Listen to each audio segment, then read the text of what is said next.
அப்படியே தமிழ்நாட்டுக்கு வந்தோம்னா இங்கே நீதிபதி செந்தில்குமார் தாவேக்காவை விமர்சிக்கலாம், அந்த கூட்டத்தை விமர்சிக்கலாம். ஆனால் உச்சபட்சமாக போய் அந்த தலைவர் விஜய்க்கு தலைமை பண்பு இல்லைலாம் சொல்கிறாரு. இந்த கருத்தெல்லாம் ஏன் சொல்கிறாரு? இது ஒரு நீதிமன்றம் சொல்லலாமா அப்படிங்கிற கேள்விகள் முன்வைக்கப்படுது. இல்லை இந்த இது வந்து பெரிய ஒரு அந்த தமிழக வெற்றி கழகத்தை பொறுத்த மட்டும் பார்த்தீங்கன்னா அவங்க எல்லாமே இன்ஸ்டாகிராம் ஃபாலோவர்ஸாகவே இருக்கிறாங்க.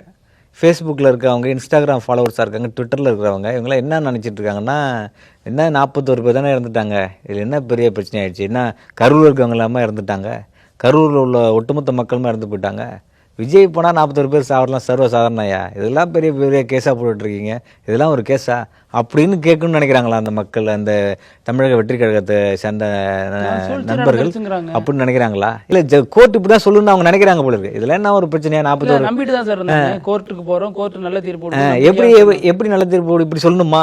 41 பேர் தானே செத்துட்டு போகிறான்னா தமிழ்நாட்டில் இருக்க 8 கோடி பேராக செத்துட்டான் அப்படியா கேட்கணும்?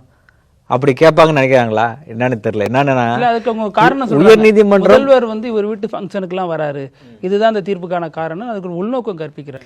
யார் வீட்டு ஃபங்க்ஷனுக்கு வராங்க? இவர் ஜஸ்டிஸ் வீட்டுக்கு வராங்க. ஏன் கவர்னர் வந்திருக்காரு, அதுக்கு என்ன சொல்றீங்க? RSSோட சித்தாந்தத்தை உள்வாங்கின கவர்னர் வந்திருக்காரு இல்லையா? ADMKல உள்ள MLA MPக்கெல்லாம் போயிருக்காங்க இல்லையா? எல் முருகன் பாரதிய ஜனதா கட்சியோடைய ஒன்றிய அமைச்சர் போயிருக்காரு இல்லையா?